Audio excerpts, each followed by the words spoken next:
Vraiment, c'est le conseil le plus précieux que je peux donner aujourd'hui. Oui. C'est bien former avant de commencer votre projet immobilier. Il pourrait te dire, Émilie, budget, c'est pas un problème.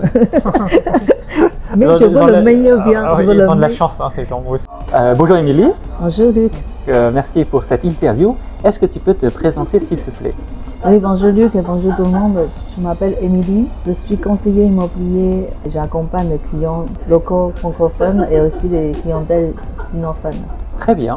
J'ai remarqué qu'avec notre petit échange, tu parlais super bien français. Comment ça se fait?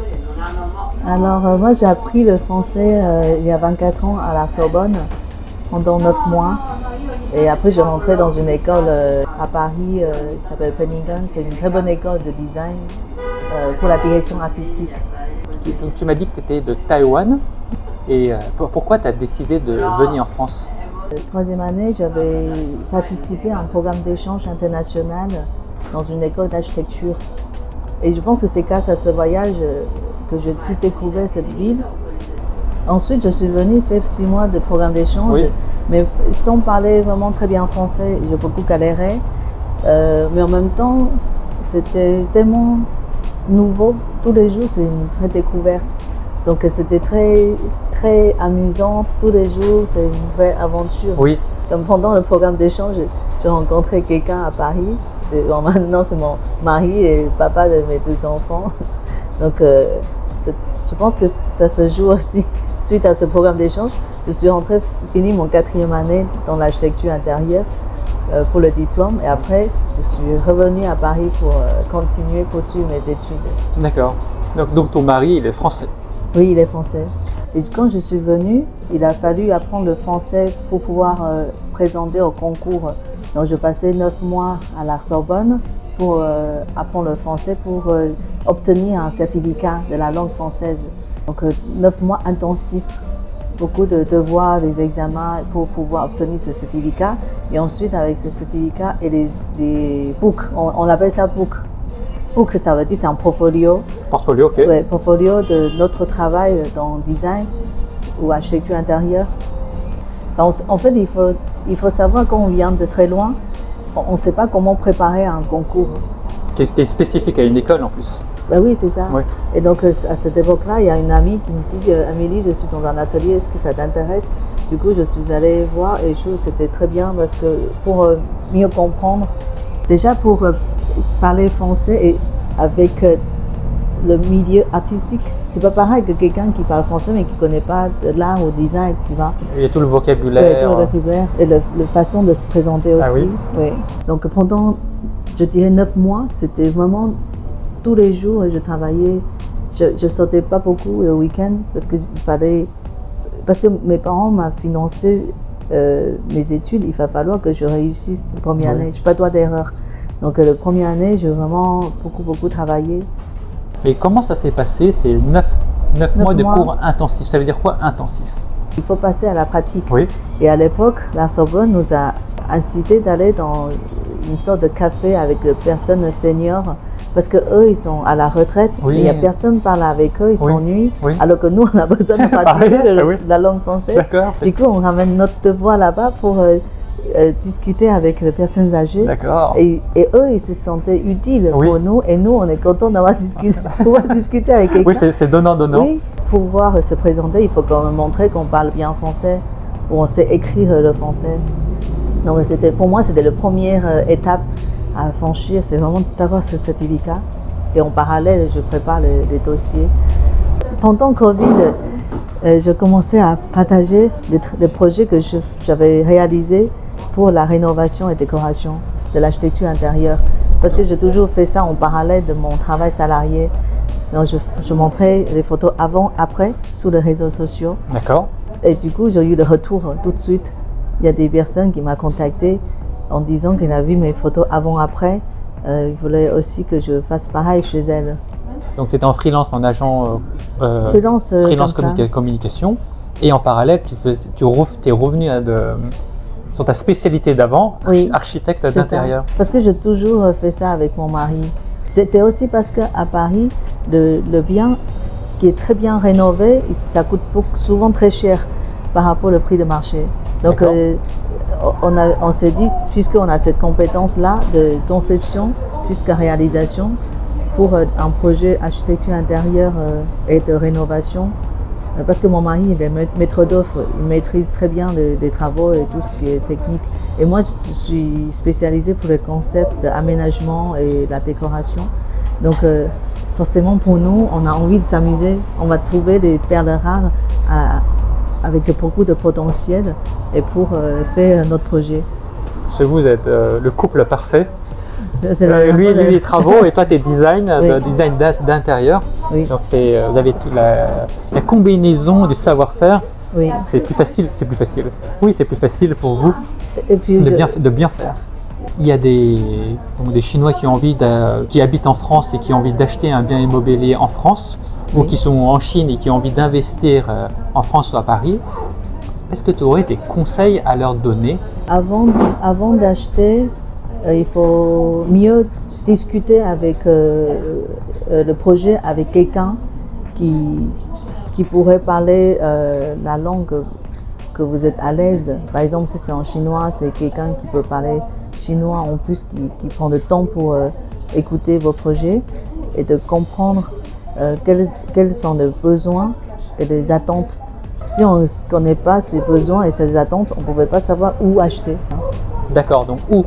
Pourquoi? Qu'est-ce qui influence le où? C'est pour le travail ou c'est pour une plus-value si c'est un bon endroit? Par exemple, le premier type de client, il vient ici pour le travail, ils ont du business ici. Donc, ils veulent que ça ne soit pas très loin de leur bureau, par exemple. D'accord. Ou sinon, il dit que j'aime beaucoup le tennis. Est-ce qu'il n'y a pas un endroit qui est entre mon bureau et l'endroit que je peux jouer au tennis? D'accord. La vie au quotidien, oui. Oui, c'est ça. Ou sinon, je peux avoir quelqu'un qui dit j'aime beaucoup le haussmannien. Parce qu'en Asie, il y a beaucoup d'architecture moderne. Donc quand ils voient les haussmanniens du 19e siècle, c'est la spécialité de Paris. Donc eux, ils veulent que haussmannien, j'ai des clients comme ça. Tu as des clients français et des clients chinois. Oui. Est-ce qu'il y a une différence? Est-ce que tu as remarqué une différence dans leurs demandes? Il y a chinois et chinois. Il y a des Chinois qui habitent ici. Oui. Il y a des Chinois fortunés viennent de l'étranger, n'importe quel pays. Ils n'ont pas du tout le même besoin. D'accord. Donc, par exemple, un étranger qui cherche un pied à terre, souvent c'est deux chambres ou 3 chambres. Mais des fois, il pourrait te dire, Émilie, budget, c'est pas un problème. Mais je veux le meilleur bien. Ils ont de la chance, hein, ces gens. Moi aussi, je voudrais te dire ça. Je vais chasser le meilleur bien pour ces clientèles-là, avec l'ascenseur, avec balcon, la lumière, hauteur sous plafond. Oui. C'est vraiment le perle rare, tu sais. Mais après, je travaille aussi pour les clientèles, les familles qui ont souvent, en fait, par exemple, ils ont les enfants qui grandissent. Ou sinon, il veut changer d'école, il veut aller dans le quartier qui a une meilleure école. Oui. Donc, souvent, c'est ce genre de besoin pour le client qui est local. Après, tu peux avoir aussi les jeunes actifs qui n'ont pas encore marié, qui n'ont pas encore d'enfant. Du coup, souvent, c'est le premier achat, c'est en 2 pièces. Et je les conseille de bien choisir l'emplacement. Parce que quand on fait le premier achat, peut-être dans 3-5 ans, on va le revendre, oui. On va soit revendre ou déménager. Des fois, les gens ont envie de garder pour louer. Donc, il faut que ça soit de très bons emplacements pour pouvoir louer facilement. Dans les familles chinoises, je pense que les enfants peuvent dormir avec des parents beaucoup plus longtemps qu'une famille française. D'ailleurs, quand je rentre à Taïwan, je discute avec des amis. Souvent, je suis très surpris que leurs enfants ont déjà 5 ans, ou même voire plus, et ils dorment encore dans le lit de parents. Dans le lit des parents? C'est-à-dire souvent, le papa est un peu amené à l'écart. C'est des enfants en fait qui prennent la place du papa. Parce que c'est la facilité. Oui. C'est parce que c'est réconfortant de dormir avec la maman. En France, je pense pas qu'on accepte ça. Parce que la relation de couple est aussi très important. Finalement, le noyau de la famille, c'est quand même le couple, c'est les parents. Alors j'ai un projet, c'était pendant le Covid, elle a envie de rénover cet appartement depuis 20 ans que sa famille a laissé en fait un peu à l'abandon. C'est le papa de cette cliente qui n'a pas pu tourner la page quand il a perdu sa femme. Ça fait des années et des années, ils n'arrivent pas à tourner la page pour rénover cet appartement. Oui. Donc moi, j'étais la personne, un peu comme la méchante, qui vient, qui intervient pour faire bouger les choses. Oui. Et au début, c'était très difficile. C'est le papa, il dit non. Le papa, il n'a pas envie. Parce que tu sentais que ça lui fait trop mal de supprimer ses mémoires. Oui. Par rapport à sa femme. C'était très symbolique pour eux de prendre cette décision. Parce qu'il y a beaucoup d'affaires, hein, beaucoup de meubles, des affaires, beaucoup d'affects aussi, émotionnels. Oui. Ranger, c'est prendre une décision dans la vie. Oui. Que je veux séparer des choses que je n'ai plus besoin et je veux avancer dans ma nouvelle vie. Le père de ce client a accepté petit à petit, étape à étape, de séparer cet bien. Le jour de livraison, le papa de la cliente m'a offert un bouquet de fleurs pour me remercier l'accompagnement et aussi le travail que j'ai réalisé et j'étais très touchée. C'est une très belle histoire. Et donc aujourd'hui, cet appartement est utilisé par cette cliente quand elle vient à Paris avec sa famille, parce qu'elle a 2 enfants maintenant. Donc c'est vraiment faire renaître cet appartement, de créer une nouvelle vie. Moi, je suis le français moyen, je ne suis pas riche. Okay. Donc, est-ce que tu as des conseils à me donner si j'ai envie d'essayer de me lancer? Oui. Moi-même, je suis coach immobilier aussi en parallèle. Je donne des cours 1 fois par semaine. Il y a énormément de personnes qui ont envie de se lancer dans ce type de projet. Quand on a des profils comme ça, ce qu'on peut faire, c'est profiter maximum de l'effet levier. Tu vois, 40 ans, c'est pas encore très âgé. Si c'est quelqu'un de 60, 70 ans, c'est un peu différent la stratégie. Oui. Mais quand on a 40 ans, on peut encore faire les emprunts de 20 à 25 ans. D'abord voir, est-ce que tu as déjà résidence principale et si c'est le cas, tu veux faire un projet locatif rentable, bah, il faut d'abord focaliser sur le projet qui a le cash flow. Le cash flow, c'est quand tu gagnes tous les mois, c'est-à-dire que le loyer doit être beaucoup plus important que le crédit. D'accord, pour rembourser, ça rembourse le crédit. Pas seulement rembourser, c'est 2 fois plus. 2 fois plus. Par exemple, si tu gagnes 2 000 € de loyer, et le crédit c'est 1 000, donc tu gardes encore 1 000 €. C'est comme quand tu fais la cuisine, il faut savoir quels sont les ingrédients. Mais la plupart des personnes ne savent pas quels sont les ingrédients pour réussir dans l'immobilier. Par exemple, à Paris, je connais aussi pas mal de gens qui font des projets de colocation pour le court durée et c'est rentable. Sinon, il y a des gens qui investissent en province, notamment des villes autour, je sais pas, 1 heure de train de Paris. Il y a beaucoup de Parisiens qui font ça. Hein. D'accord. Parce que moi-même, je fais des opérations achat-revente rentables. Je gagnais entre 30 à 40% de plus-value. C'est important comme plus-value. Et c'est-à-dire, tu as besoin de rien faire. Je vous incite de faire achat-revente avec votre résidence principale rénovée et bien sûr, il faut bien choisir d'abord. L'emplacement. Oui, bien choisir. C'est pas seulement l'emplacement, c'est aussi beaucoup de critères à bien pris en compte et ensuite bien rénover avec un budget maîtrisé et après comprendre quels sont les critères de plus-value. Ensuite, le projet locatif, il faut commencer par le projet qui a des cash flow. Parce que si on fait un premier projet qui n'a pas de cash flow, on ne peut pas continuer encore et encore. Oui. On ne peut pas faire l'effet boule de neige. Oui, je comprends. Si on fait les erreurs, bah, c'est compliqué de rattraper parce que dans l'immobilier, c'est beaucoup de zéros. Hein. Les chiffres sont très importants. Oui. Et en plus, quand on achète, on a déjà payé le frais de notaire. Donc on n'a pas envie de recommencer. Vraiment, c'est le conseil le plus précieux que je peux donner aujourd'hui. Oui. C'est bien former avant de commencer votre projet immobilier. Si vous êtes intéressé par ce sujet-là, dites-le moi dans les commentaires et je reprendrai rendez-vous avec Émilie pour faire une autre vidéo plus précise. Cela, c'est pas le thème, on n'a pas le temps aujourd'hui. Oui. Ok, donc ça c'est pour faire des investissements pour acheter. Oui. Donc je te demanderai des conseils peut-être un jour. Oui, avec plaisir. Mais pour les gens qui ont envie de vendre, parce qu'il y a peut-être des gens qui ont dit allez Paris j'en ai marre, j'ai envie de rentrer en Chine et ils ont envie de vendre. Mais je pense que c'est plus dur de vendre qu'acheter, non? Pour vendre, c'est pas difficile. Hein. Il faut juste Il faut d'abord faire une estimation qui est un avis de valeur, on l'appelle, une estimation qui correspond au prix de marché. Vous savez, le prix de marché, c'est en fonction de plein de critères. Donc, je offre le client une estimation pour que le client puisse se projeter plus facilement pour le prochain projet.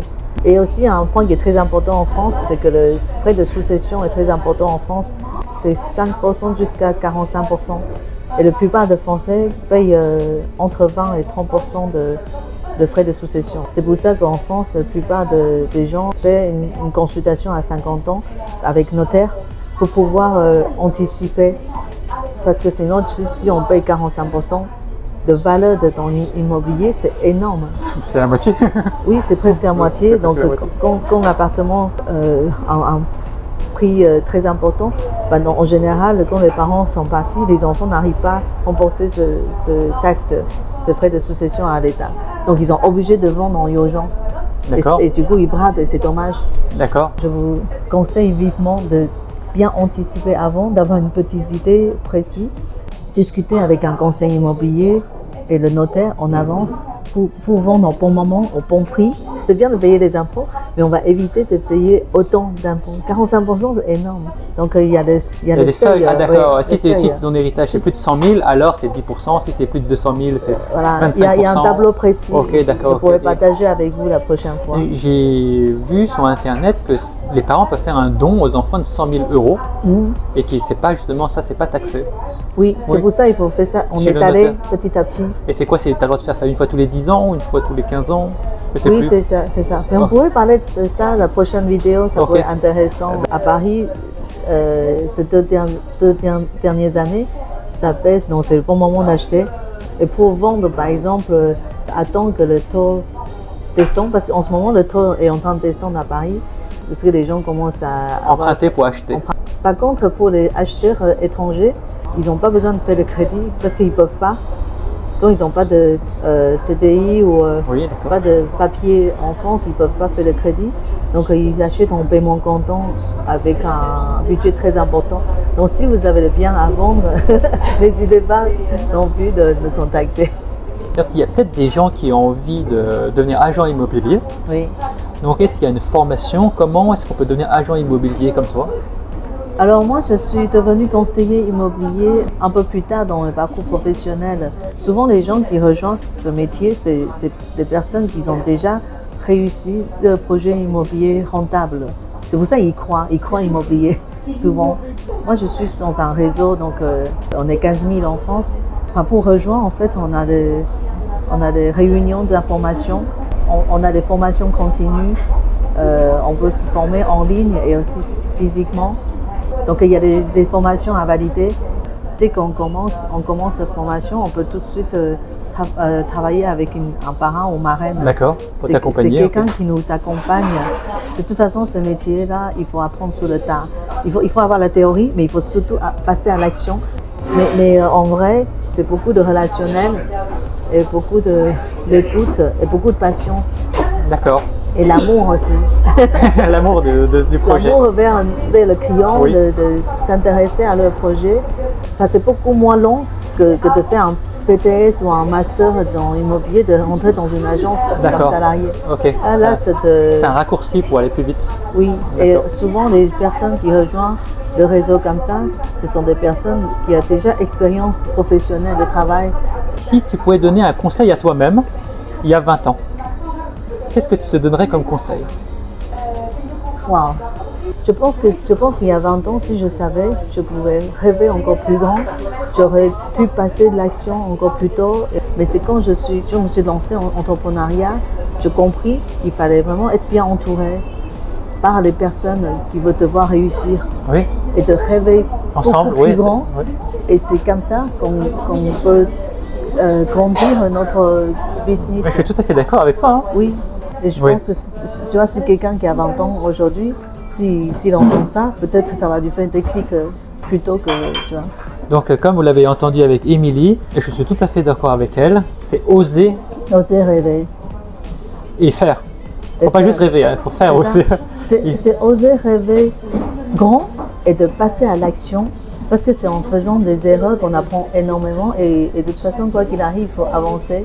Et je pense qu'aujourd'hui, avec toutes les influences des réseaux sociaux, on peut devenir influent beaucoup plus facilement qu'il y a 20 ans. Oui. C'est lorsqu'on fait un CDI, c'est métro boulot dodo, on a notre salaire, on est content et ça se répète, les vacances et ça se répète et le temps passe. Mais lorsque on prend l'initiative, la responsabilité de sa propre vie et on dit je vais apprendre, on fait des rencontres. Par exemple, moi je rencontre Émilie. Oui, c'est vrai. Et on est dans la vidéo aujourd'hui ensemble.